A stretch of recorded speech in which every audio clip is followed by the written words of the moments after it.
ถ่ายบรรยากาศให้พี่น้องเบิ่งในหมู่บ้านเขาเจ้าก่อนว่าเป็นจังไดพี่น้องนี่คือบรรยากาศในหมู่บ้านตัวนี้มันก็ตกเข้าสู่ฤดูแล้งพี่น้องตามหมู่บ้านบ่ว่าสิหมู่บ้านใดก็แล้วแต่เนาะมันก็สิเงียบเหงาตามชนบทสปปลาวพี่น้องเนาะบ่ค่อยมีคนหนุ่มคนสาวดอกพี่น้องส่วนหลายก็คนหนุ่มคนสาวเขาก็สิออกไปหาเงินหาหยังเนาะทุกหมู่บ้านพี่น้องบ่ว่าแต่หมู่บ้านใดตามชนบทแถวเขตเฮานี่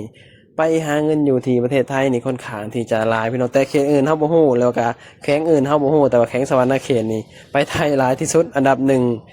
ของสปปลาวก็ว่าได้พี่น้องเนาะไปหาเงินหาหยังอยู่ที่ฝั่งไทยไปใช่นะส่วนหลายเขาก็นิยมไปหาเงินอยู่ไทยนั่นแหละพี่น้องเนาะนั่นแหละพี่น้องจากหมู่บ้านเขาเจ้าพี่น้องก็ถือว่าเป็นหมู่บ้านบ่ได้ใหญ่หรอกพี่น้องเป็นหมู่บ้านน้อยๆเนาะก็ประมาณนี้ชีวิตของชนบทสปปลาวพี่น้องเนาะตอนนี้เฮาก็สิได้เลาะออกจากหมู่บ้านเขาเจ้าเนาะคลิปนี้ก็เฮาก็สิได้ปิดคลิปแล้วพี่น้องเฮาก็สิ